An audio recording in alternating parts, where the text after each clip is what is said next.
I'm sorry, I might have misunderstood. Were you waiting for me to start? I thought you were going to start something first.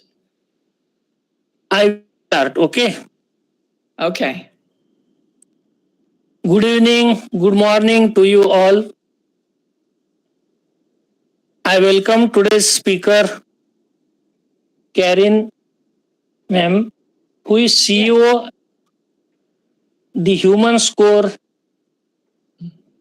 from North California, United States. I welcome you, ma'am, and welcome to the Luis sir also, and welcome to all the participants, those who are joined here, including Dr. Ravindra Ramatkar sir, and all those who are joined here. Today we are listening from today's speaker, a shift from producing to highest potential. As you are knowing that she is also a best speaker, and last time she also delivered for on this dais, and also she has accepted our request to deliver a talk in this international webinar series. As you are knowing that this international webinar series is running from last 5 years. More than 1,350 sessions we have organized here, and this series is Women Empowerment Series. The speakers are joined and invited from India and abroad, and with the support of such renowned speakers, we are running this international webinar series with support of the participants also. I welcome Karen ma'am, I welcome Luis sir, and all the participants, those who are joined from your side and from my India. Thank you. I will request you to start your speech. Thank you. Wonderful. Let me share my screen real quick. And then I want to start with my story because I'm not an educator and I'm not a teacher, and I've never really been involved in the education process. My partner, Cliff Lewis, who will be here, is all of those things, and he will talk a little bit later in the presentation. But I wanted to tell you my story and why I'm so passionate about this, making the shift from producing workers to maximizing human potential. When I graduated high school, I did not expect to go to college. I grew up in poverty. I didn't think there was a way for me to get to college, and so I went into the workforce. But as luck would have it, or perhaps fate, in that first year in an employment, I learned that I could go to college, that my father, who had been a veteran, had some benefits that I could take advantage of that would pay for my college. And so I set out to go to college, not knowing that there was support in help guiding me, and maybe it wasn't there, but one way or the other, I didn't connect with the support. So in making my decision what my major would be, all I knew was that I grew up poor and I didn't want to be poor anymore. So I set about to get a degree in finance because I figured if I learned all I could about money, I wouldn't have a shortage of it. And so that was my, youthful stupidity of how I chose my major. But come the end of my 4-year degree, I took the famous career development class, and I had to interview 3 professions in the financial world to decide where I was going to go as a professional. So I interviewed an insurance salesperson, a banker, and a broker. And the insurance salesperson was all sales, 100% sales, of course. And that was a big turnoff for me. I wasn't a salesperson, quite introverted and shy. And so that was a no. The broker told me some horrific stories. It was in the late 80s, and there was a huge market crash there at that time. And he was telling me stories of brokers jumping out of windows to commit suicide. And so between the sales aspect of being a broker and what had just happened in the market, I said, no way.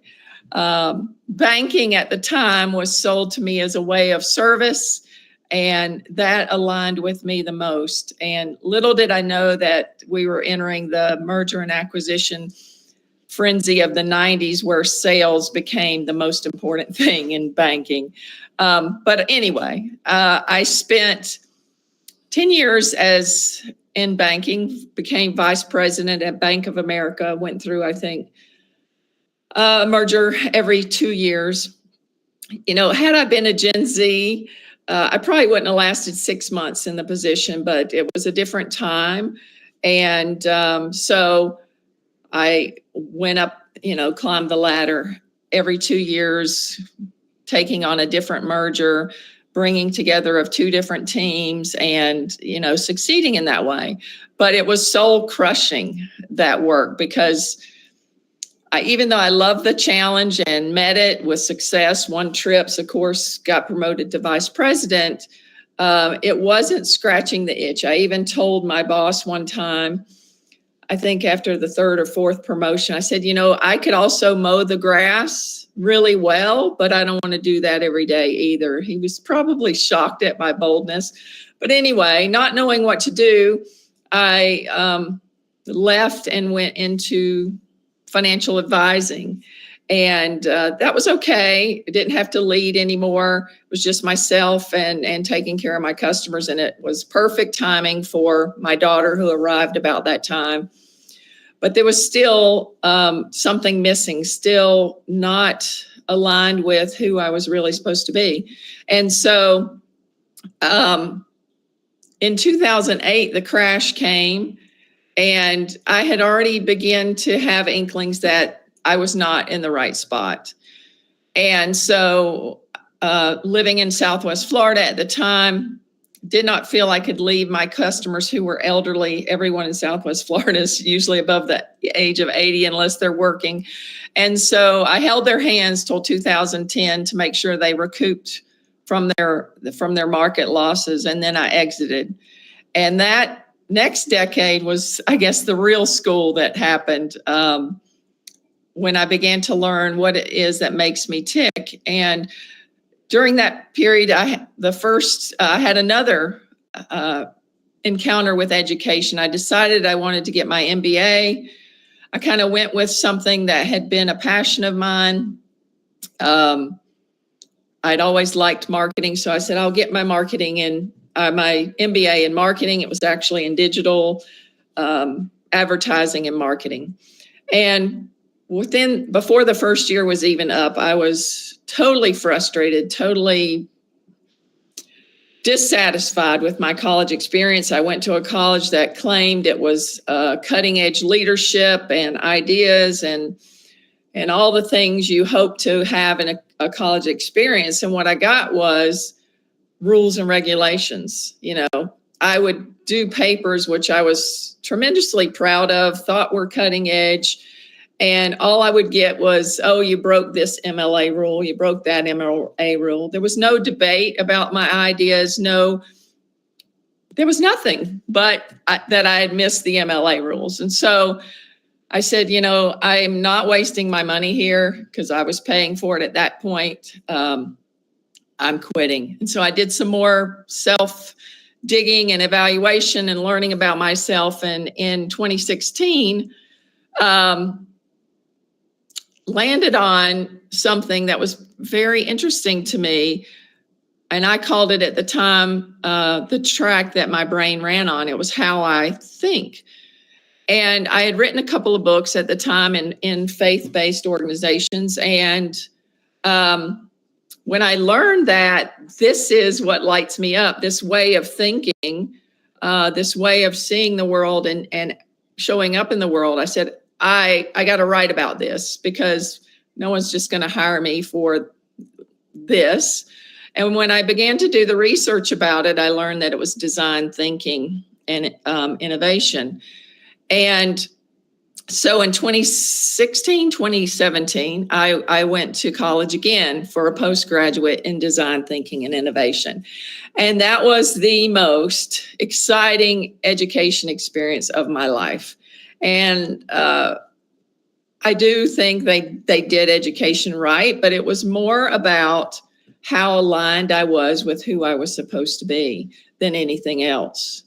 So here, 3 decades later, 3 educations later, I had finally found that thing that had been there all along, that potential that was within me that had been, gosh, overlooked for a long time. And so we are at a pivotal time in our history, and no longer do we have to produce workers, right? Because the jobs that are in organizations today, highly likely they won't be those jobs tomorrow. And so we have a wonderful opportunity to shift from producing workers, because we don't even know what workers are going to be needed, to maximizing potential. You know, had I learned in any of my colleges, especially the primary one at the beginning, that thoughts create reality, from quantum physics to neuroscience, all these things, mindset, how that works, I would have gotten where I am today much, much faster. Had I learned about emotional intelligence and what negative emotions show me about myself, false beliefs, and what matters. There's so much about emotional intelligence. Had I learned, I would have been far ahead of the game.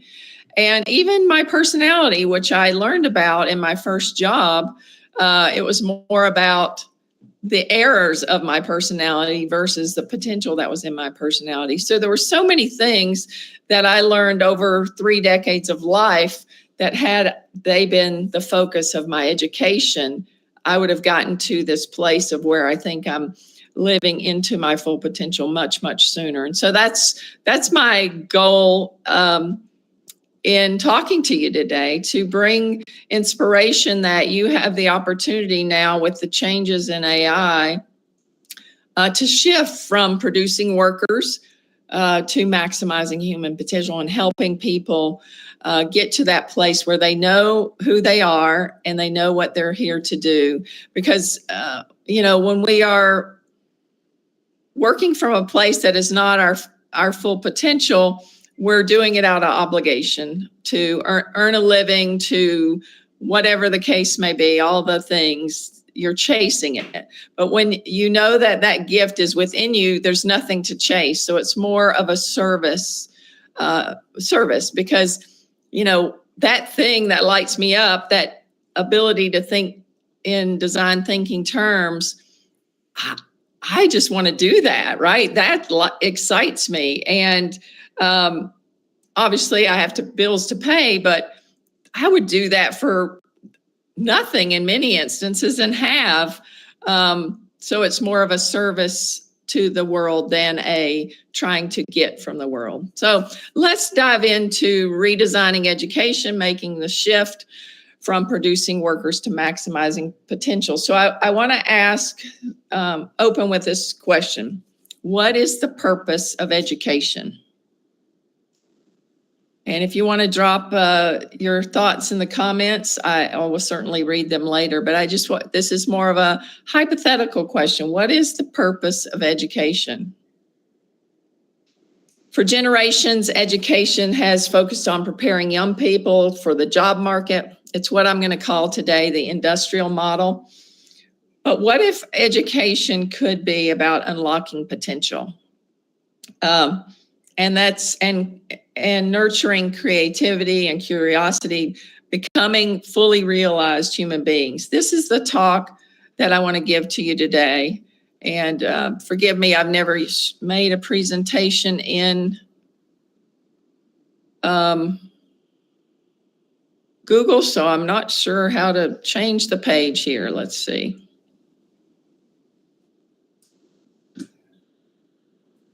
You can change to the next slide from yes, change. Yeah, I just went to, yeah, there we go. So what is the purpose of education? Education, I'm still trying to move some things.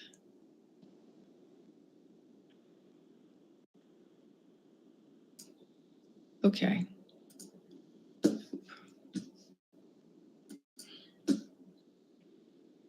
There we go.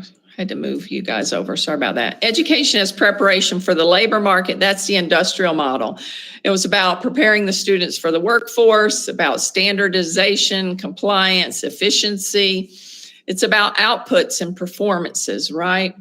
And then there's education as a space to unlock human potential. It's what I call the human-centric model. Most of us in this room inherited an education system built during the industrial age, designed to produce workers. But what if we reimagine this space that grows people, not as products for companies to buy, but as humans that have potential within them to be realized, to be actualized in terms of Carl Jung. The human-centric model is about maximizing the individual and the collective potential. It's about bringing meaning, autonomy, and connection to the students. And it's about growth and flourishing. How do they grow and flourish into the human they were created to be? Today, I invite you to consider this new lens for education, one rooted in human centricity.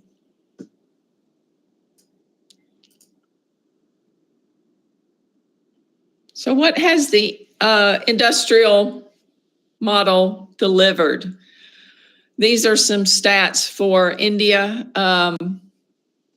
It says that only 8.25, so less than 1 in 10 of Indian graduates are in jobs matching their qualifications. Over 53% are unemployed, working below their educational level. And approximately 15% of graduates are unemployed. So we have individuals who have spent 4 years, in some cases more, of their education, and sadly are not using it or not even employed. And I recognize that that is also, reflects individual circumstances, but it also is a reflection on the education systems and what's been created from it. So we didn't build this system. Obviously, not anyone in this room built this system, but we live in this system. And it's a system built for efficiency, standardization, and control. But just because we didn't build it doesn't mean that we don't have the power to change it. Perhaps not change all of it, but begin to make micro changes in the realm of that we serve. So if you're a teacher in a college classroom, there are changes you can make. If you're a director or administrator, obviously there are more changes you can make. But it's a system we live in. It's inherited, not chosen, but we do have the power to respond and adapt. And change starts with awareness and not blame. So certainly I'm not blaming anyone on this call. I'm not blaming any of the teachers of my many degrees at this point, because it was a system that we inherited. But I want to pause here, and I want you to come off mute. And I want you to share a few things. The first question, what parts of the current system do you feel proud or grateful for?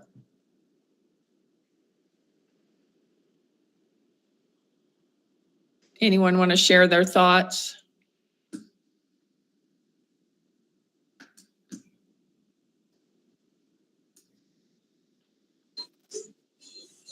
Participants are requested to respond. Say that again. Madam, kindly repeat the statement. What parts of the current education system do you feel proud of or grateful for?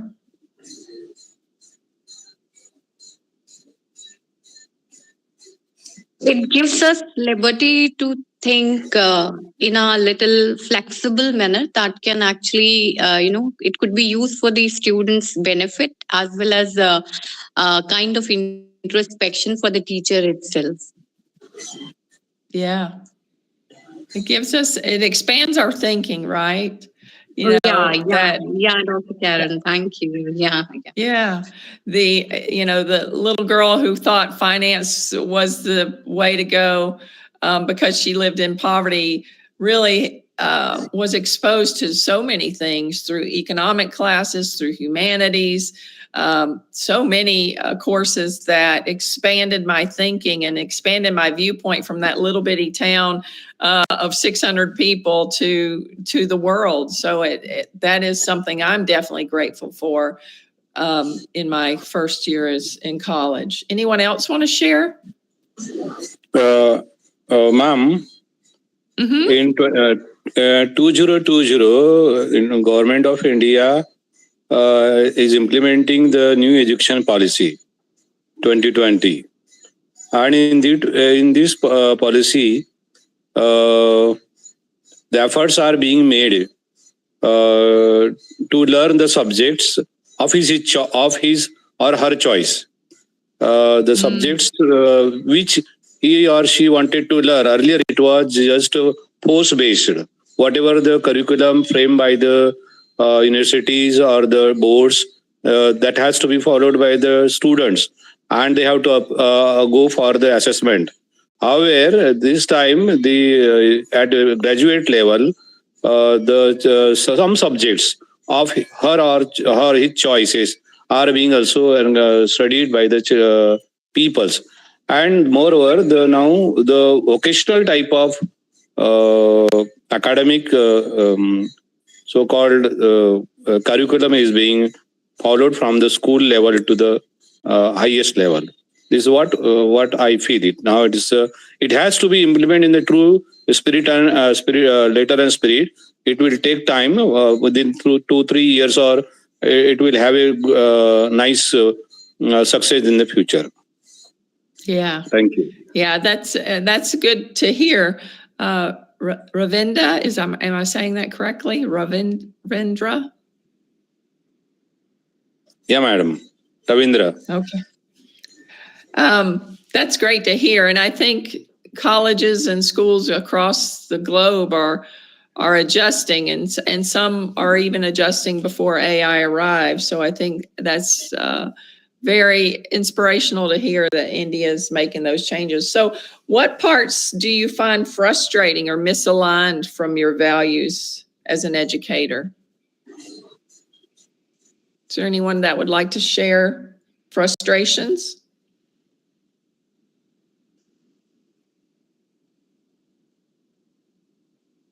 Can I, ma'am? I'm Rashi Mishra. Yeah, yes, can I speak? Yes, Rashi, Yeah. go right ahead.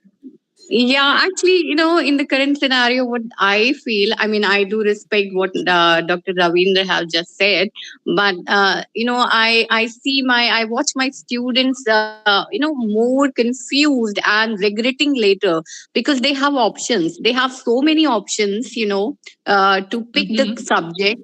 To pick the subject, so that they themselves are confused, and not only confused, sometimes they feel that this is good, then the other day they feel no, I'm making a mistake, let me take the other thing. So actually what I feel that maybe at the end of the day they feel whatever even they decide to take, and they carry on with the semester. Even after completing the semester, they have that regret kind of feeling that, oh, I would not have taken this. But in earlier, whatever was there, of course, I'm not, being gaga about the earlier system and criticizing the current, but there should be a midway, because students shall never feel like that whatever they left was more important or more useful. And unlike earlier, when they were served, these are the things which you are going to study. So the regret or depression was little, as compared to today, it was little less. I agree that it might be a rocking thing in the coming years, say 5 to 10 years. But till then, I hope we are losing a lot of bright minds. That's my submission, and that gives me little frustration inside, madam. Yeah. I think I heard recently on a podcast I was listening to, and this may reflect the U.S. and not India, but it was I believe the stat, and I may be reporting it wrong, was enrollments had dropped like 75% in this year, which is astounding. And you're right, Rashi, that students have so many options for learning now. And that is something to give pause and to really look at how can we redesign this. So one last question before we move on to the next slide. If you could redesign one aspect of learning, the learning experience in your classroom to be more human, what would it be? Madam, Yes. let me speak first about the frustrations. I think I replaced that word by struggle. Yeah.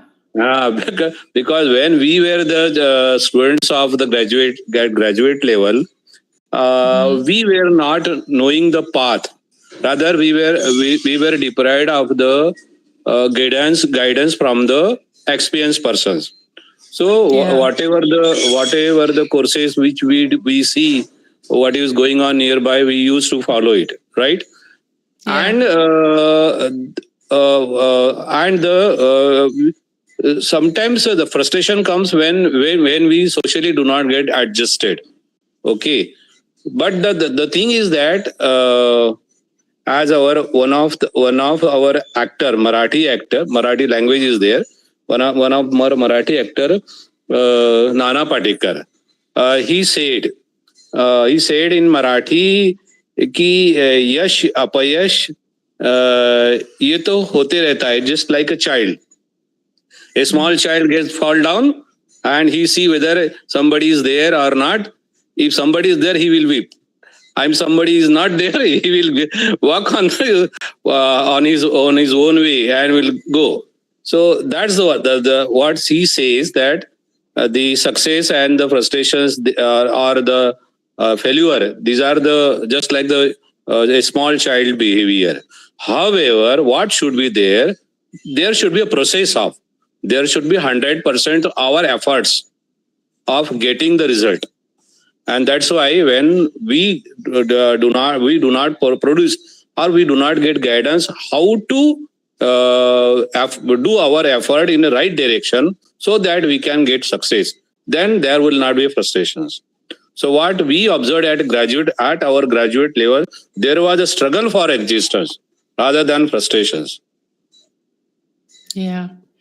Yeah, and frustrations I've learned also struggles is when we as individuals give our power away. Yes, we cannot rebuild the system tomorrow, but there are actions we can take, no matter how small they are, to do our work, whether it's educators or my own job as a CEO, do the work in a way that aligns with who we are, right? That is of service to the people that we're serving, in your case as students. So, but I didn't know that. I thought, frustrations was all about the system and fixing the system, but it's not in my pay grade to fix the system, but it's only in my pay grade to do what I can do to realize my potential and to have an impact under whatever the circumstances may be. So let's move on to the next slide. So the mirror, what happens when education isn't human-centric? There are a number of signs that systems are not human-centric. Rigid schedules with little flexibility for diverse needs, emphasis on memorization over creative exploration and critical thinking, limited student voice or even teacher voice or choice in the learning process, low trust or emotional disconnection between students and educators, minimal time to reflect, obviously get curious, and co-create. So those are just a few of the issues that arise when educational systems are not human-centered. And so now we want to jump into the shift that I want you guys to begin to think about. And that is from performance pressure, which is what the producing of workers creates, to human possibilities. And so in this scenario, educators become shift makers, from standardized instruction to nurturing belonging, esteem, and purpose, from survival and compliance to supporting self-actualization, from producing test takers to empowering meaning makers, from enforcing tasks to guiding personal and collective growth, and from rigid outcomes to fostering emotional intelligence and a growth mindset. For me, that is the shift from the industrial model to the human-centric model. And so now I want to, Cliff, are you with us here? I am. Awesome. I'm going to turn this over to my colleague, Cliff. Cliff, oh, sorry, I just did something that blew everything up on my screen. There's Cliff. Wonderful. Cliff is the creator of the Human Score, and he's also an educator in South Africa. And Cliff, I'll let you share a little bit more of your credentials, and then if you would dive into human centricity as the Human Score sees it, and how it's a new educational compass for schools. Sure. Cool. Thanks, Karen. Hi, everyone. I shan't bore you with all of my credentials, but yes, as Karen said, I am an educator myself. I actually come from a long line of educators. My mother is technically supposed to be retired, but she's currently at school as we speak. She's a teacher, a primary school teacher. My dad was an engineer when he was still alive, and he also spent a lot of time in engineering education as well. And so I'm actually an industrial psychologist by trade, but I do work in academia within the scope of industrial psychology as well as law. So one of the areas that I'm quite, at the risk of sounding like a cliche, passionate about is creating tools and people analytics instruments that people can use to make spaces more focused on human needs and the human experience. I feel that we've lost our way and we've become slaves of systems that don't serve us, and institutions that don't serve us, but we serve the institution. So the Human Score is one of those things. And what it is an organizational level measurement instrument that gives you an indication of how human-centric your institution is functioning.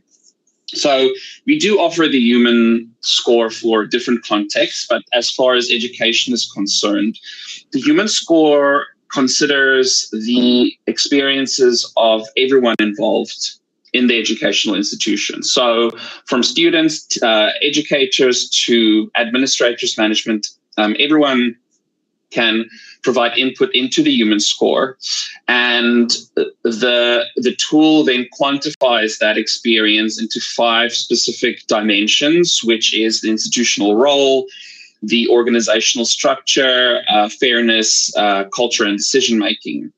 Now, each of these 5 dimensions are then broken up further into specific metrics, which I'm not going to get into in this specific session, but each of these dimensions gives you, so you have an overall measure of how human-centric your institution is, and human centricity basically at this level refers to what am I considering first when I am doing whatever I'm doing. So when I'm doing the thing that I'm doing in this institution, am I considering people, or am I considering the other things that I've already heard, things like standardization, things like budgets, things like specific curricula that's kind of set in stone, or am I considering humans. Then that overall score gives you an indication of how human-centric your institution is. That is then broken down into the 5 dimensions that Karen is showing you there. Each of those dimensions gives you then a more structured view of, okay, if my score isn't that great, which most institutions, in my opinion, will be in our current global landscape, educational landscape. Cliff, let me know when you want me to switch to the dashboard too, so that they can see that. I have a screenshot of it. This is actually the best place, because then those 5 dimensions are then divided up into 8 metrics each. So towards the left, you can see that green gauge graphic, which is the C+, that's the overall score. And then in the middle, you can see those 5 dimensions, each represented by a line graph and a little block that gives a score, a percentage score. So at the top, you've got institutional role, and then you've got structure, culture, fairness, and decision-making. You can also track, with that middle part, you can track how your institution is doing over time. And then it's broken up into even further detail, which is those beautiful colors on the right that gives you a more granular view of each of those dimensions. Do you have a second page screenshot, Karen? I do not. Okay, not in the that's presentation fine. form. Yeah, that's fine. It's just to note that this dashboard is live, so you're actually able to engage with this dashboard. So towards the left, you'll see that there's like a date range that you can select. There's different demographics, because we all know that things like age, gender, disability, those things influence how people experience an organization. So you can actually filter these. And then on the second page of this dashboard, it only has the 2 pages, you actually have recommendations. So this organization, this school, Summer Heights High, is doing quite well on institutional role. So the way that students experience their engagement with their studies, the way that school is set up, the way that administrators are administering the school processes and policies, that's doing okay. But if we look at the bottom, decision-making, not so human-centric. So the second page then gives you very focused recommendations that your organization can then look at and consider, and then make informed decisions, because there's always a budget constraint, there's always a time constraint, there's always a different focus area. Different schools have different things that they prioritize. So then when you have this data, we also give you recommendations. So if you're not doing so great on, say, the bottom 3 metrics of decision making, then we will say do these 3 things. And those things aren't static. As new data gets collected with this tool, this updates. It updates every 15 minutes. So it's not live, like it's not the moment a submission is submitted, it's immediate, but it's about every 15 minutes. So effectively, because I know things in education move at like a glacial pace. So you effectively have live data that you can implement as soon as you've got that data, and then make decisions to make your organization or your institution more human-centric. Hopefully I covered all the important bits there, Karen. Yes, thank you so much. Does anyone have any questions about the human score and how it measures human centricity in your education institution? I did want to extend Dr. BETKAR to you and the schools represented here. We are in the beta on the educational tool, so we are offering that complimentary through the end of the year. So if your school or college would like to participate in the human score to see how you rate on human centricity and where you can make improvements, I'll be happy to connect you to get that human score for your institution. But this is nearing the end of our presentation. So if you would like to ask any questions specifically about human centricity and the human score dashboard, please do so now. So thank you, Karen ma'am, and thank you to the sir, Clip sir, those who are joined here just late, but explain detail. So the statistical data shows that your hard work and the output is given here. So it's very useful to all the organizations, and this data is useful for the educational field and to all. Now I request to participants, you can discuss with our resource persons. Thank you. Thank you, Yeah. sir. Any other thoughts or questions? That madam score dashboard I want to see. You want to see the board, this? Dashboard. Yes. You see, the compared to institutional role as trend structures, we do find a fairness human score and decision making score is very less.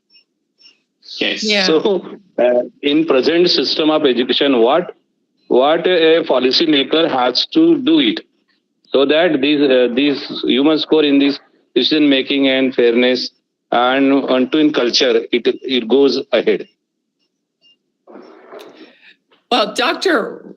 Ravindra, my recommendation would be to engage with the human score, to see it in real time with your organization so that you can see the differences in the scores and then also the recommendations that are given on the second page of the dashboard.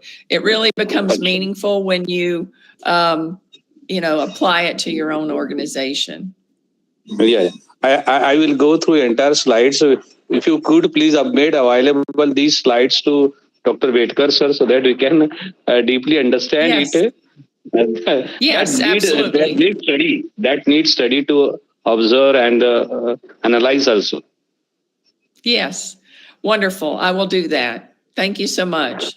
So just kind of to wrap up, redesigning education isn't all about rewriting policy. It's about rethinking human possibility and putting humans at the center of everything that we do as educators. I want to thank you guys for the work you do and for being a part of this conversation. We'll open it now for questions. Dr. BETKAR, if anyone has any, we'll be happy to address them. Dr. Rashi madam raised her hand.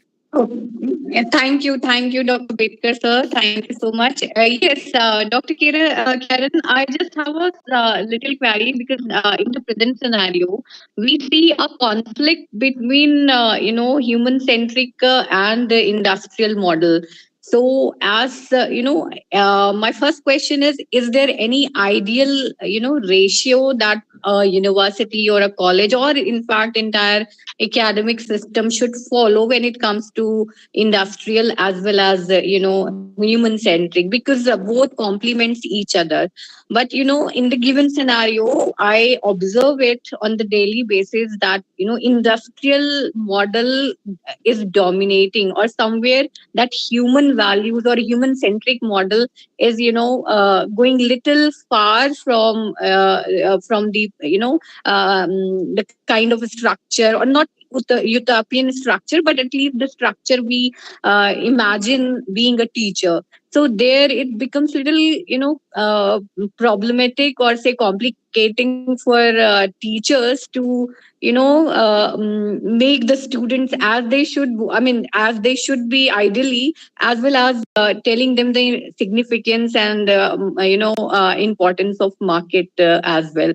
So I just want you to comment on that what could be the ideal way to balance these two approaches in an academic system, madam? Yeah, well, I'm a little bit biased in the fact that I would say the way to balance this is by getting your human score, so you'll know where the human centricity is lacking, and then you can begin to co-create with the teachers and the students and the administrators a more human-centric experience. I think you're right, Dr. Rashi. There will be some element of the industrial model remaining in education. I can think of specific degrees that, we want them to have outcomes and performance factors that meet certain standards, like doctors, lawyers, accountants. but there is also, even in those roles, a more human-centered way to arrive at those educations. So, perhaps I am biased, but the human score is a great place to start because it gives you, from the people themselves, the administrators, the teachers, the students in the organization, what is not human-centered about this school system. And so that's when you can begin to co-create with everyone involved, all the roles, a more human-centered practice of education. And Cliff, I'd allow you to share what your thoughts are on that question as well, because you are an educator. Sure. Yeah, we cannot sell education in that way. Yeah, madam. Thank you so much, Dr. Kara. Thank you. So was saying something. Sure. Yes, sir. I'm a bit more radical in my view. I think it's a false dichotomy. I think our primary objectives as educators should be education, and how we fund it should be secondary. Unfortunately, that is an ideal state. That's not necessarily possible, I think, in most contexts, especially in South Africa. We have to pay educators a salary. We have to pay for the venue that we're teaching in. But I feel that, as I've mentioned before, I think we've kind of lost our way, and how we make education profitable has kind of dominated the conversation. So whereas I am a bit more radical in my view, I want to agree with Karen that using something like the human score, where we give voice to people involved in this institution, is a way to change that, I think. Yeah. Any other questions before we wrap up? And I will share to Dr. BETKAR after the presentation, not only the slides, but also the live demo of the human score for the education that Cliff mentioned. That way you can play around with the gauges and look on the second page and tinker with what the human score looks like for a mock-up educational institution. Thank you, Karen ma'am and Steve sir. Very best presentation you have did today. Thanks for for having us. Thank you for having us. Spending time for us. We all are working in the educational field. So these experiments should go to the shift from producing a highest potential from human resources or technology. So all these things will be leading to the progress of that field of education, so that more and more citizens, good citizens and best researchers, innovators should come out from this. I am very much thankful from my organization, from all my participants for accepting our invitation and joining here as a speakers, Dr. Karen and Sleep sir. I'm thankful both of you. You can also join in future. This invitation from us with new topic. When you inform me, I will request you to join again. Thank you. Thank you. Thank you very much. Thank you, everyone. Thank you, everyone. Have a wonderful day. Bye-bye.